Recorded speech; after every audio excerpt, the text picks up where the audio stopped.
Magandang umaga ho. Ito, hindi ko, nagkawala. Gusto makawala. Hindi ko ayaw na po wala. Kakain ko na lang sa loob ng kulungan. Hindi na baling yung konti lang kita. Basta importante, nakakulong ang eti ko.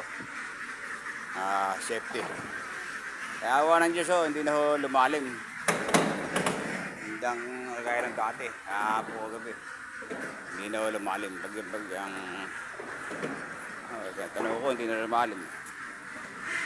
Ito, ayun ang tubig namin. Dagat, gaya kahapon. Nakaawa naman Diyos, baka hindi na lumalim.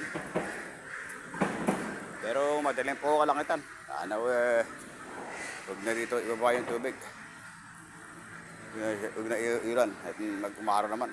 Kawawa naman yung mga magsasaka. Inuutak lang ang gamit sa bukid. Napahapa. Ayan, yung reho ng akin ayaw lang sana, buti nakakinain ng itik na panabangan ko. Ito, yung inakay ko doon sa birthday ko, malaki-laki na. Nakakain na sila ng peach. Isang buwan ako sa aking sito. Pala sana ako kita-kita ng bayad sa mga utang Pero kahit paano, dahil tira pa sa 1,000. Ang bultong pera, tsaka 10 bultong palay. Basta wag lang mano.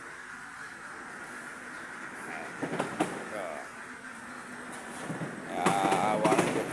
Hindi kong inakay natira siguro mga 200 siguro, tapos medya 300 doon ang talang ko dito yun okay lang pa. Ito kasi pa isang nakamatay dalawa, 10 ganyan. Parang maliit taga. Awa ng Diyos, baka sakaling hindi na naman, pero madaling po ko lang ito. Sana huwag na ituloy ang bagyo. Awa naman ho kami.